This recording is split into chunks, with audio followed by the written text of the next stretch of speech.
Shalom, saudara.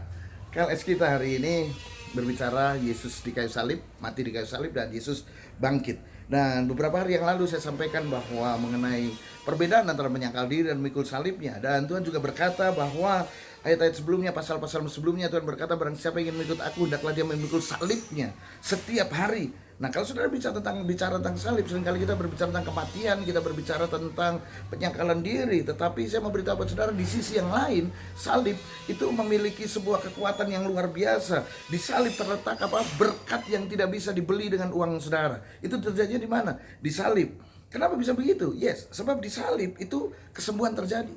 Di salib pemulihan terjadi. Di salib terjadi penebusan terjadi. Makanya saya berkata bahwa di salib itu terjadi exchange. Di salib itu terjadi pertukaran. Kutuk diganti dengan berkat, sakit penyakit diganti dengan kesembuhan. Bahkan chaos dalam hidup saudara digantikan dengan damai sejahtera. Dan terjadinya di mana itu? Di kayu salib. Yesus memikul semua kelemahan-kelemahan manusia dan seluruh dosa dari generasi di atas muka bumi ini. Makanya Yesus memerintahkan pikulah salibmu setiap hari. Karena ketika saudara memikul salib, dengar baik-baik saudara, saudara sedang memikul apa? Kesembuhan. Saudara sedang memikul apa? Pemulihan. Saudara sedang memikul apa? Berkat. Saudara sedang memikul apa? Penebusan. Saudara sedang memikul apa? Damai sejahtera. Saudara sedang memikul apa? Mujizat. Makanya Tuhan berkata, pikulah salibmu setiap hari. Itu alasan kenapa kita harus memikul salib. Itu yang pertama. Dan yang kedua, alasan kenapa saudara harus memikul salib setiap hari. Karena begini saudara, Tuhan perintahkan saudara memikul salib setiap hari. Karena begini, di salib itu berisi semua dosa dan kelemahan manusia, termasuk kejahatan manusia, kejahatan saudara dan saya. Artinya, semua kelemahan dosa, kesalahan, kesakitan, sakit penyakit orang-orang di sekeliling saudara, saudara harus memikulnya. Bukan berarti saudara menggantikan tempat mereka, tetapi saudara pikul kelemahan orang-orang di sekeliling saudara. Dengan apa? Dengan kasih. Artinya apa? Menerima orang-orang dengan segala kelemahan mereka dengan kasih, dengan tanpa membicarakan apa? Kelemahannya. Ini dia. Bukan saudara untuk menggantikan posisi Yesus. Semua sudah digantikan Yesus di kayu salib.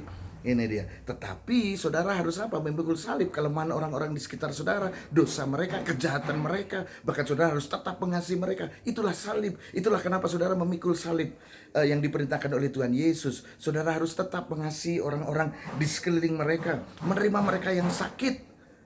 Bukan menerima penyakit mereka, tetapi menerima mereka yang sakit, merawati mereka dengan penuh kasih, menerima mereka yang bermasalah.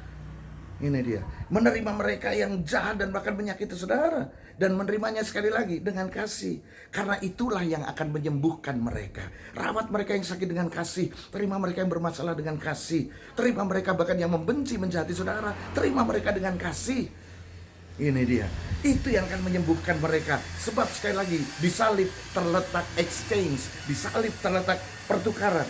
Makanya inti dari seluruh pelajaran Alkitab ini adalah yang pertama, kasihlah Tuhan Allahmu dengan segenap hatimu, dengan segenap kekuatanmu, dan segenap akal budimu. Dan yang kedua, yang setara, yang sama dengan itu, kasihlah sesamamu manusia seperti engkau mengasihi dirimu sendiri. Hari ini saudara, pikulah salibmu, sebab di situ terletak pertukaran. Kutuk diganti dengan berkat, dosa diganti dengan pengampunan, sakit diganti dengan kesembuhan. Dan ketika saudara memikul salib, saudara di sekeliling saudara, saudara berarti sedang mengasihi orang-orang yang di sekeliling saudara, mengasihi dan menerima orang-orang di sekeliling saudara. Kingdom Lifestyle hari ini, pikulah salibmu. Tuhan Yesus memberkati saudara.